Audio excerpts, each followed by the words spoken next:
The Nathan, Nat and Shaun podcast. Do you love going to the cinema? You do. You do love going to the cinema. Can't remember the last time I went. Really? Me, Mum and Dad always go to Karen Up Now, and the Hoyts there have D-Box. And the, yeah, So fancy. You love that no, stuff, the D-Box is sort of like for everyone, Nat, but the seats shake. Yeah. And it's just amazing. Is that just you passing wind? No, it's the turbulence. Sometimes in a very active scene, your drink can fall Yeah. off. Yeah, under the that's ground. too much. I don't want that to happen. Or your mobile phone falls into the crease of the chair. It's like, oh. Yeah. I hadn't been to the movies in ages, and then I went and saw Deadpool not that long ago. And I didn't see Deadpool and Deadpool. Wolverine. Was it You good? didn't tell me this. I mean, it was... Look, I loved it it is. for Ryan Reynolds. I will watch anything that he's in, right? But the actual plot of the movie, so stupid. Yeah. But there were some lines in there that I laughed at so heartily, like fully, and then nobody else laughed at. And I Yeah, went, right. am I the only... Why am I the only person getting this? You went on a sneaky date, were you? No, I went with my mate Justine and her husband Al, so it was a three-way. Ah, three-way. Yeah. Oh, yeah, okay. Very modern.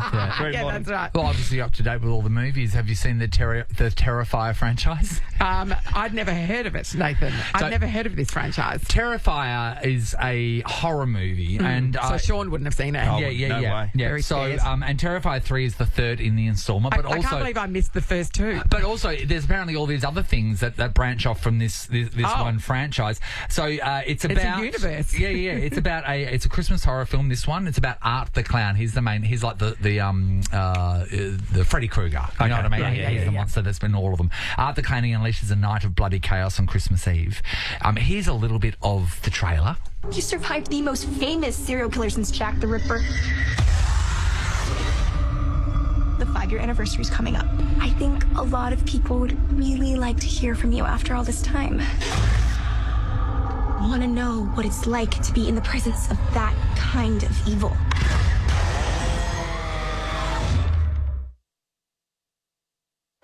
Sean. Always a chainsaw, Nath. Well, that's how you kill people and cut down trees. Yes. So here's the deal. This movie around the world has been making people throw up, pass out, injure themselves. And this woman that lives here in Perth, who's actually a Rotten Tomatoes reporter, her name's Emma Clark, she went and saw it in Perth because she goes, I want to see this movie because she's a fan of the franchise. Yes, and it's like, is this just hype that everybody's and got she goes, carrying on? I want to see if this actually Are really the happens. Americans just being histrionic? Yeah. Here is Emma telling her experience of watching the Terrifier 3 in Perth. Why did two people faint right in front of me during that film? Both trying to run down the stairs to get out of the cinema because they felt queasy. This poor girl, she gashed her head open. Oh my God, really shook me up too. It just took me out of the film for a moment. One guy was sick. The other girl gashed her head. She had to sit there while she got medical help. It bleeds a lot She from got your out forehead and too. had to run out because she was feeling queasy. I can't see any value in seeing a movie that makes you Paying good money do for that. Why? How's that not fun? Isn't watching a movie supposed to be fun? No, sure. Movies are all different things. Sometimes people watch a movie to cry. To feel something. To laugh. But you're not supposed to leave with a head injury. No, you're not. Traditionally, Natalie, you're not. Traditionally. I mean, I don't know. Have you ever had a really full-on reaction to a movie? I haven't. One of my friends, though, she went and saw Blair Witch. And you know how that was all, like, they made out like it was, kids filming it themselves. So the camera work was really... She couldn't watch it. She had to lie down. Oh, because she was getting like vertigo. It was making her motion sickness because of the jumpy camera work. Where did she lie down? Like in the cinema. So she lay down on the seats. Luckily, it wasn't full. She wasn't lying on people's laps. So she just lay down and she said she kind of watched it through the gap between two seats. Like, why you just wouldn't go home at that point? I remember I'm done. Nat, you were sick during this time, and Claire Marshall, who used to work here at Nova, she was stepping in for Nat, and we had to go and see Wolf Creek. Yeah. And it was at a private cinema called the Jaffa Room in East Perth, and it was just me and Claire. And Claire got up probably 20 minutes in the movie and said, "This is too scary, I'm leaving me by myself." To watch, How did you feel? Were you jumping at stuff then? Well, remember the Jaffa Room? The Jaffa Room was like, Robbie and Donna, they ran it, and Robbie and Donna were out the back doing something. So really, you're just in this like sort of darkened place by yourself. Yeah. Yeah. And there was lots of kind of curtains along the edge where murderers could hide. But she had to leave. She had to leave. I've never had to leave a movie because it's affected me so much. Yeah, you might leave because it's no good. Yeah. But and Sean's left many movies What was because he that just one? refuses. The Dressmaker. Oh, you were just too emotional about what are you talking that girl about? that made dresses. Kate Winslet on the banana. Horrendous. And who apparently was in the same year at school as Liam Hemsworth. Yeah, bit of a stretch. What? Yeah. Well, in the movie. That's what that's it was. right, that's Yeah, right. that Hey, was the we gist want to of it. know, has anyone that is listening right now had a full-on reaction to a movie? I'm talking walkouts, fainting, throwing up, maybe Having to lie nightmares down. for weeks. Yeah. A full-on reaction. You We want to know, physically and emotionally affected. what was the movie that you saw and what happened? Yvette, hello. Hello, how you going? Hi, Yvette, Yvette. have you been physically or psychologically traumatised by a movie? Yeah, both, but it wasn't a movie. I actually studied film back in the day. Yeah. And in one of my units, it was Australian cinema, and I can't even remember who the filmmaker was or what the short film was, but essentially it was like a silent movie, really grainy film, flashes of black, and then this woman panting, and then it ended up being a childbirth scene. Yeah. Yes. It was so full on that I just started kind of having a bit of a panic attack in the uni lecture theatre. Yes. And I was just rushing past everyone, like, excuse me, and then I stacked it on the way down. I was halfway up the theatre, and it kind of scarred me for life. And I was like, I'm never having kids. Yeah. Did you ever have I kids? do have. Yeah, I've got two, but I was like, I'm going C-section. Yeah, right. Yeah, Caesar wow. salads all the way around. Yeah. Hey, on And that, I love horror movies, but that was just... it was too much. I don't know. So you don't. So it was just a mixture of imagery and stuff that just tipped you over the edge. Yeah, but it was almost it was kind of close-ups. Yeah. Okay. yeah. Yeah. Very. it was Sometimes, just, sometimes if a movie goes it's too too- art yeah. house, it is sickening because they have a picture of a black and white picture of a tea kettle, and then they'll go to a rotting animal with maggots. Yes, yeah, Then they'll go yeah. to something else. It's like It puts you off kettles, you're Yeah. right. When I was at uni, Yvette, we were shown an actual birth video, and so Yeah, it was, yeah. and they showed a close up of an episiotomy, which is when they use the scissors to cut to make the like the opening ladies bigger. of Spotlight. Yeah, so they don't tear, so that they actually cut, Yeah. and there was no warning. They just did it. Yeah. The look on all of the guys' faces in the room, they were so horrified and traumatized by that one scene in this actual birth video. Natalie, this is for education Yeah. you're doing. Yes, so that's right. what's that got to do with... So being a spine? chiropractor, Sean, we had Sean. we did a lot of stuff, Sean, that you wouldn't think was valid, but Yeah. it was. Well, I don't even remember the course that my friend was doing, but we all rocked up there and they would do a desensitization Yeah, course that would have where been you psychology. would go psychology to go and look at all different pornography. So we went that night because they said you can bring friends. So we all went. And everyone had chips and drinks and stuff like that. And then they show you a series of pornography that you would never probably see, like two very elderly people. Brian and that's Marlene. just wrong. People that have been in severe accidents. Yeah. All this full-on stuff, and you're there. And it was shocking, and then you watch it there to desensitize yourself at the end of the night to go. At the end, it's just bodies. Yeah. That's why he's such a sick puppy now. I've seen everything. Thanks, Yvette. Sage is in Claremont. Hello.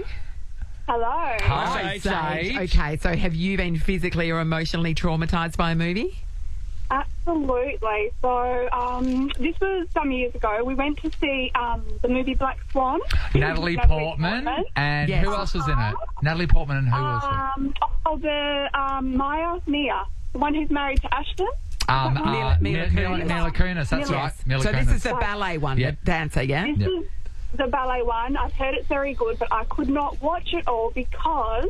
So I went with a group of friends. This was in the day before you could book online, so we weren't all actually sitting together. I was sitting with one of my friends. One was sitting some rows behind us, and it was in the scene where she started picking at her cuticle. And I was, oh my God, I've got heart palpitations now just thinking about it. I said to my friend, I honestly do, I said to my friend, I don't feel very good. I feel a bit weird. And so I left the theatre and she followed me. Yeah. And then once we got out of the theatre, I fainted. I hit my head on something that was on the wall, like this bar heater. Oh, Sage. So she took me to emergency Yeah. to get myself checked out. And the worst bit was that my friend who was sitting behind us didn't know what had happened. And she just stayed there watching the movie. And then at the end, she was like, Where's "Where my are you lift? guys?" I had to walk home. You're in hospital. We've had an incident. Yeah. Oh, Sage. But you're also, a when you go to delicate hospital, little thing. you have to tell everybody what Yeah, happened. what happened? Exactly. Well, exactly. I know, right? It was embarrassing. I think I was thinking, gosh, drama queen. But yes. I tell you what, nice though, movie about a I think dancer. that you skip on through. We all saw that movie. I don't even know the scene you're talking about, but that was No. so monumental to you. Yeah, the things that's that right. affect different people are amazing. Thanks, Sage. Di's in Rockingham. Hello. Hi, how are you? Hi, Good, Di. Di. Okay, talk us through the movie that traumatised you. So it was actually my husband's auntie, and Yeah. it happened many, many years ago when The Godfather was out. Yeah. And he was at the movies, watching the movie, everything was fine, and then there's the scene where there's the horse head in the bed. Yep. Yes. He had a panic attack, an asthma attack, and literally passed away in the cinema. Di? Yeah. So the Godfather killed her. Yeah, literally. She died at the cinema. I think it might have been the Piccadilly or the Royal. Oh, my God. It feels like it would have been the Piccadilly. Yeah, Because I think it whenever I was in the Piccadilly, I thought, how many people have died in here? And, well, at least one. Definitely one. Yeah. Di. Oh, my God. Di, that's a terrible story. So now she's sleeping with the fishes, is she? Yes. It's shocking. So an asthma attack turned into a heart attack Yes. off the back of... The horse's The head in horse's the bed head. scene in The Godfather. Yeah. And so she died, Okay. at the cinema. You know what? So it is terrible that You get a refund? I mean, that's next level. No, but it's terrible when you lose anyone, right? But Yeah. some circumstances are a bit more funny than others. Do you guys laugh about the fact that she died in the cinema? It's funny, because we're only talking about it the other day, like my husband and I, and the Godfather scene, there was something on TV, and he said, "Oh my gosh, I remember, that was my aunt, she died in you're the right. cinema," and it Killed was her. like funny, but it's not. No, I mean, it's obviously tragic, But it is fun. but also... My first thought was, did the ambulance go into the cinema? Like, the ambulance people, like... Yeah, and imagine did it. they have to pay No, a they- ticket? Yeah, they park it. They can't turn the lights on. They don't want to ruin it for everyone else. So there was just an usher there with a torch. Yeah. She won't be needing that chop bomb. Yeah, you're thinking. Get the popcorn. Oh, Di, what a story. Wow. So, that's terrible, isn't it? But, yeah, so when I first heard it, I thought, what? Like, seriously? Yeah. And then, yeah, it's true. She actually passed away as soon as she saw that horse's head in the bed. Yeah. Asthma attack, died. Full on. Thanks, Di. It's the Nathan, Nat and Shaun podcast. They're calling it the storm of the century, a Category 5 hurricane. Milton is bearing down on Florida as we speak. One of the tweets from a meteorologist says that this hurricane is nearing the mathematical limit of what the Earth's atmosphere over this ocean's water can produce. So let's Pretty hectic. cross there right about now. Channel 7 US correspondent David Woodward joins us. David. Okay. Run, David, run! Where are you exactly, Dave? I'm still trying to understand what you just said. I know, but it sounds terrifying, And so doesn't it? it can't get any bigger, basically. there's it's a- as big as it can possibly be. Yeah, and you're there. What well, are you guys, doing? actually, it's just been downgraded to a Category 3. Oh, Now, that okay, might good news. sound... No, hold on. It might sound like it's weakened, but what has happened is it's significantly widened as well in the strike zone. And so, look, Category 3 is still an absolute monster. Yes. So we're still talking winds in excess of, 220 k's an hour. We're going to have that massive storm surge right throughout those coastal areas as Yes. well. But all that's happening now is we're just going to be covering an even larger area of that Florida coastline. It's going to be huge. In fact, what time is it now? We've got about an hour and 10 minutes until it makes landfall just north of where we are. Are you nervous? How do you feel? We feel fine. We're in Okay. this hurricane-rated Airbnb, but house, and we are just watching it out the windows, popping out, doing crosses at the moment. I think Yes. that's what most people are sort of doing. Yeah. But look, we're following the local advice, and that is that we can stay. The advice is, you have all your supplies here, and we're in the right place and following all of those orders. But look, so many people have just taken the other side of it, and they have run over the past few days. And why wouldn't you if you lived in those particular coastal areas? And we know it was mandatory in some places. Yeah. Mandatory in some places, other places it was optional. And of course, this is Florida, guys. Like, it's the beating heart of this is America, don't tell me what to do, I'm free. So there's a lot of people who just want to try and also proportionally an elderly population too. A huge elderly population. A lot of retirees down here as well. So they've all been evacuated. The penguins, the penguins at the local zoo have been taken away as well. Wow. Thank God someone is thinking of the penguins.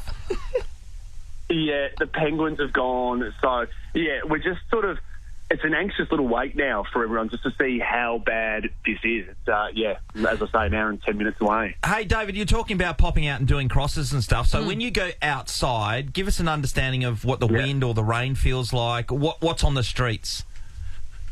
Right, so it's just deteriorated sort of in the past hour. Where we are, it's curving up around us. So where all the rain is going at the moment is around Tampa, and that's the big city, of course, along that coastline. You know, that is the big area. So they're copping a lot of the water at the moment. We're copping a lot of the wind, and it has been relatively dry. I mean, it's been having bits and pieces. But what we have been having is a record number of tornado warnings. In fact, a short time ago, we went to a little town, not say a town, it was this town that we're in right now, and we drove for 4 minutes because what had happened was this huge tornado had popped up and just ripped the roofs off some homes, just absolutely obliterated others, and then as quickly as it went out, it had gone. So you had all these people that were trying to ride it out, and then at the same time, they've had this huge event. They've lost everything before the major storms even arrived. I want to talk to you about the Waffle House Index. This is so interesting. I've never heard about it before. So, Sean, the Waffle House is a joint over there. It's, it's of course a Waffle House. It's open 24/7, 365 days a year. So that means that if a Waffle House is closed, then that shows that that area is in severe danger. Then also, the Waffle House's menu even changes, doesn't it, David? It's like if it's yellow, that means that there is a limited available menu. If it's green, it means a full menu, so you're safe. If it's red, it means that they're not opening the kitchen and you need to get out because there's something coming. It is such a popular part of Floridian culture, I suppose. Right. And then when the news came out that, Waffle House was closing, I think that was the final nail in the coffin. We had the Mayor of Tampa come out. That's the only time they take it seriously. Yeah, David. Yeah, the Mayor of Tampa. Well, exactly. You had the Mayor of Tampa come out and say, if you don't leave, you will die. And that is a direct quote. And a lot of people didn't listen to that. But then when the Waffle House closed, they thought, crikey, we're out of here. Yeah. It's mind-boggling, isn't it? Isn't that crazy? Dave, we know that Hurricane Helene hit just a couple of weeks ago, and that, is it the same area that's going to be hit again? Because I saw a vision of, houses with all of their contents on the verge, basically, because the flooding was so bad that it was rubbish. Surely that is now all just projectiles waiting to be blown around by the massive winds that are about to hit. It's just like, you've got ironing boards and couches and beds that have now just become deadly projectiles because when it swept through there 2 weeks ago, it just absolutely smashed those properties. The residents had done the clean out. The storm surge had basically ruined everything. So they put all their furniture, all their bits and bobs out, piled it high on the nature strip, and then the crews hadn't quite got around to clearing even a fraction of it. And then we had Milton building out in the Gulf. So that is all still sitting there right now, particularly in the northern parts, just north of around Tampa Bay, where it had swung through. So all of that stuff now will just be shooting around that area, and that is a major worry. It's become one of the major safety hazards there, David, the life of a correspondent, you ever thought about doing something like on Sunrises, just, milking cows in the morning during the weather crossing and stuff like Sam Mack? Or like Getaway or something? Yeah, Getaway sounds nice, Nath. Or actually be the cash cow myself. Yeah. What a hectic job. Stay safe, David. Watch out for ironing boards. Yes. We'll be watching Channel 7 to make sure you make it through. Hopefully we're able to talk tomorrow. Oh, yeah. We want to know what it's like to be going through one. It's full Channel on. 7 US correspondent David Woywood in Florida. Stay safe. Nathan, Nat and Sean is a Nova podcast. For more great comedy shows like this, head to novapodcasts.com.au. Nova.